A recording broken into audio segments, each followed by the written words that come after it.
교육계 전반을 책임지고 이끌어 나갈 교육감 선거는 다른 선거에 비해 관심은 적지만 매우 중요한 선거입니다.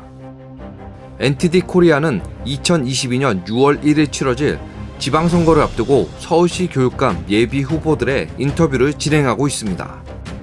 오늘은 세 번째 순서로 서울시 혁신공정교육위원회 조전혁 위원장을 만나 서울교육의 문제점과 나아갈 방향, 출마의 변 등을 들어보고 관련 이야기도 나눠봤습니다. 중도 보수 진영 예비 후보인 조전혁 서울시 혁신공정교육위원회 위원장. 그는 자신을 교육에 대한 전문성을 갖춘 정치인이라고 말합니다.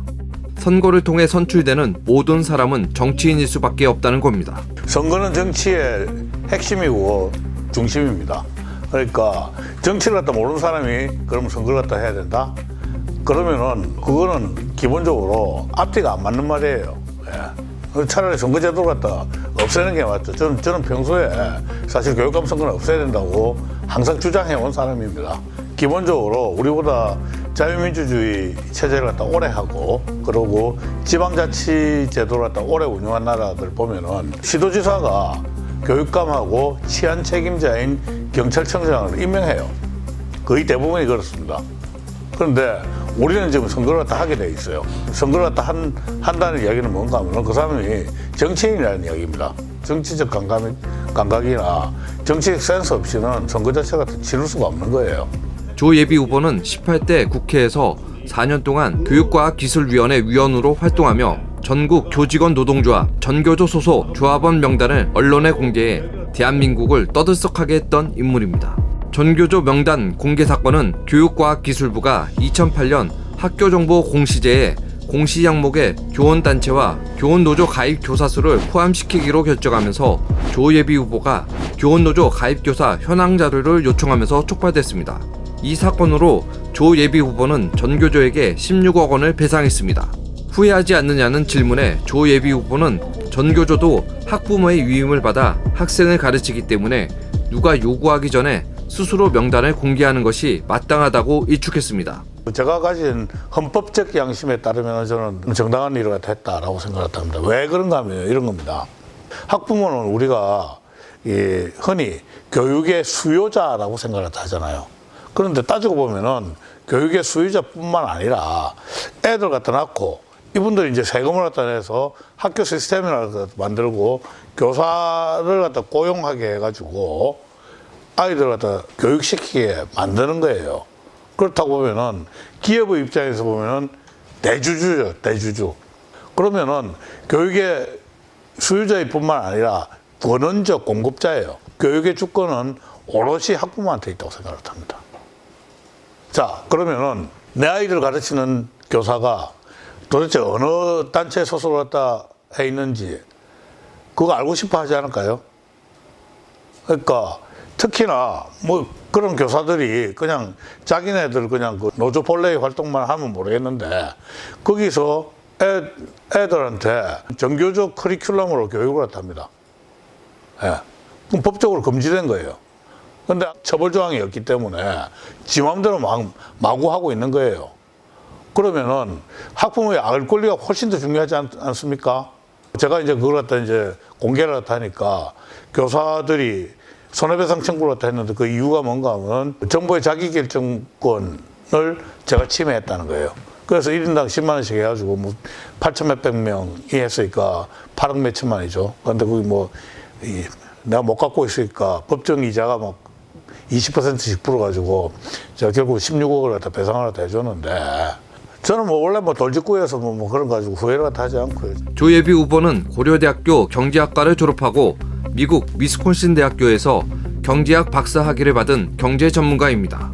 인천대와 명지대에서 경제학을 가르쳤던 그는 교단에서 물러난 뒤 초중고등학교 교과서에 문제가 있다는 것을 인식하고 자유주의 교육 운동연합 상인 대표로 뉴라이트 운동에 참여했습니다. 2018년 국회의원으로 재직할 당시 의정활동의 상당 부분을 반전교조 활동에 몰두했습니다. 조 예비 후보는 서울교육이 학력저하와 양극화가 돌이킬 수 없을 정도로 심화됐다며 좌파 교육의 폐해를 지적했습니다. 그러면서 공교육의 목표는 국민 만들기와 개인 만들기가 돼야 한다고 말했습니다. 국민 만들기는 대한민국 국민으로서 소속감과 연대감을 갖는 것이고, 개인 만들기란 누구의 도움 없이도 자립할 수 있는 충분한 경쟁력을 가진 사람으로 교육하는 것을 말합니다. 서울교육뿐만 아니라 제가 보기엔 모든 지역에서 교육이 다 망가졌어요. 예. 특히 이제 정교조 또는 친정교조 교육감이 잡으면서 이 사람들이 기본적으로 제대로 된 교육을 갖다 하지 않고 있다라는 겁니다. 한번 생각을 해보세요. 공교육은 저는 두 가지 미션이 있다고 생각을 합니다. 한 가지 미션은 뭔가 하면은 바로 국민 만들기예요. 교육을 통해서 대한민국 국민으로서의 정체성과 자부심을 갖다 가지는 국민을 갖다 만들어야 됩니다. 그런데 지금 대한민국 교육은 국민 만들기 아니고 국민 파괴하기를 갖다 하고 있어요. 그러니까 이런 거죠. 운동권의 역사관, 운동권의 사회관을 아이들한테 강요를 갖다 해요. 그러다 보니까 아이들한테 제대로 된 헌법 교육을 갖다 하는 게 아니고 무슨 노동인권 교육 이런 걸 갖다 하죠. 지금 보면은 평화교육이라고 이야기를 하면서 친북적인 교육을 갖다 하고 있습니다. 그래서 이 국민 만들기를 갖다 하는 게 아니고 국민으로서 부끄럽게 만드는 교육을 갖다 하고 있는 거예요. 자, 이렇게 교육받은 아이들이 우리나라에서 우크라이나 사태 같은 이 외적의 침공이 있었을 때 우크라이나 사람들 한번 보세요. 지금 외국에 나 있는 장정들이 다 총 들고 전쟁 참여하겠다고 속속 기구를 하고 있지 않습니까? 대한민국에서 보면은 젊은이들은 이 교육 계속 받으면은 전쟁 나면 전부 다 도망갈 거예요. 자, 그 다음 두 번째 미션이 바로 능력 있는 개인 만들기입니다. 그런데 대한민국 교육에서 보면은 지금 아이들한테 그 능력을 갖다 키워주는 게 아니고요. 무조건 놀아라 그래요. 특히 정교조가 장악을 하고 있는 혁신학교 꼬라지를 갖다 보면 잘 알 겁니다. 학력은 학력대로 점점 떨어지고 있고 학력 양극화는 양극화대로 벌어지고 있습니다. 그러고 무슨 그 아이들 시험 치는 거 갖다 죄악시 해가지고 평가를 갖다 아예 안 해요. 그러다 보니까 이게 측정하고 평가가 안 되는데 개선이 되겠습니까? 돈 있는 집 아이들은 그나마 사교육 학원을 갖다 통해가지고 평가도 받고 레벨 테스트도 받고 학원에서 공부를 갖다 시키잖아요. 그러니까 걔네들은 학력이 유지되든지 아니면 올라가는데 그렇지 않은 애들은 어떻습니까? 아예 평가를 갖다 안 하니까 깜깜이고 학교에서도 공부 안 시키고 사교육도 안 받으니까 그냥 떨어지고 그래서 학력 격차가 일어나고 있는 거죠. 그래서 사실 자본가의 아이들은 계속 승승장구하게 만들고 그 노동자의 아이들은 계속 그 이 별볼로 이렇게 만드는 이런 말도 안 되는 시스템을 갖다 만드는 거예요. 조 예비 후보는 또 학생 인권 조례에 대한 문제도 제기했습니다. 학생 인권 조례는 학생의 권리와 자유만을 강조할 뿐 의무와 책임에 관한 규정이 없고 유명무실하다는 입장입니다. 인권이라는 게 뭡니까? 인류 보편의 가치잖아요. 그죠?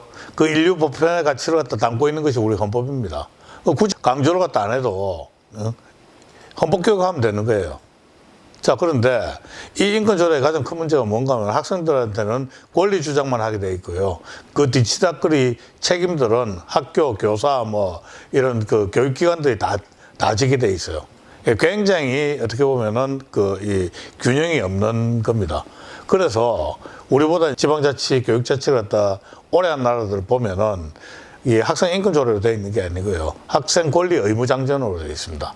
그러니까 학생들 입장에서는 이런 거죠. 내 권리는 이런 게 있지만은 또 내가 지켜야 될 책무는 이런 것들이 있다. 오히려 이제 책무를 갖다 더 많이 강조를 갖다 하고 더 무겁게 가르치고 있습니다. 예. 그래야지 균형된 교육을 하는 거죠. 자기 권리는 누구든지 그냥 자연적으로 찾는 거잖아요. 근데 이 책무에 대해서는 사실은 가르쳐야 돼요. 예. 그게 진정한 교육이죠.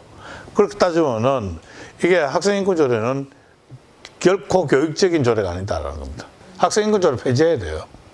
폐지하고 조례가 필요하다 그러면 교육적인 조례로 대체해야 된다. 조 예비 후보는 공정하고 평등한 교육, 이념 편향, 정치 편향 교육 추방을 강조했습니다. 차기 교육감은 좌파 이념 교육의 부당성을 알리고 시민들을 설득하고 이를 관철해내는 역량이 중요하다며 특정 집단의 대변자가 아니라 서울 모든 학생이 교육을 받을 수 있는 권리의 수호자가 되겠다고 약속했습니다. 서울교육감은 서울 학생들의 교육받을 권리의 수호자가 된다. 그 교육받을 권리는 좋은 교육을 받을 권리입니다. 교육이라는 게 기본적으로 이런 거죠. 사회적으로 합의가 된 사안 중에서도 가장 보수적으로 조심스러운 것들, 조금이라도 아이들한테 악영향을 갖다 준다든지 아니면 불분명한 것들은 채로 걸러내고 가장 순수한 이 소위 고갱이 부분들을 갖다 사실은 교육에서 그 아이들한테 전달을 다 해야 되거든요. 제가 그래서 이제 교육감이 정치력이 필요하다는 거예요. 예. 그냥 단순히 행정하는 자리가 아니고요. 전문가 같으면 그냥 뭐 전문가 쓰면 되죠. 단순히 교수학습법 좀 알고 교과목 알고 이런 사람이 해가지고는 이 구조를 갖다 못 만듭니다. 한번 생각해보세요. 이 유리판 콘크리트에 씨앗 뿌려놓으면 씨가 클까요? 우리가 뭐 별 좋은 교육들이 다 많습니다. 그 씨앗들 갖다 여기에 올려놓으면 안 큽니다. 이거 깨부수고 걷어내고 객토 작업을 갖다 하고 거기에 씨앗을 갖다 뿌려야지 이 식물이 클 거 아닙니까? 그래서 아무리 좋은 교육 내용이나 뭐 이런 것도 지금 현재 서울의 그 교육 구조, 교육 풍토 그거 싹 객토 작업하지 않으면 어떤 뭐 이상적인 교육 시스템을 갖고 온다 손치더라도 제대로 찾고는 안 됩니다. 그래서 그걸 하려고 그러면 엄청난 저항이 있겠죠. 예. 그 저항을 때로는 돌파해 나가고 때로는 의회에서 저 저항이 부당함을 갖다 이제 국민들한테 알리고 그게 정치력입니다. 예. 그걸 통해서 대한민국의 교육 풍토와 문화를 갖다 우선 바꿔야 돼요. 전쟁이 필요하면 전쟁을 갖다 하고 국민 설득이 필요하면 국민 설득을 갖다 하고 이런 일들을 갖다 하겠다라는 말씀을 드립니다.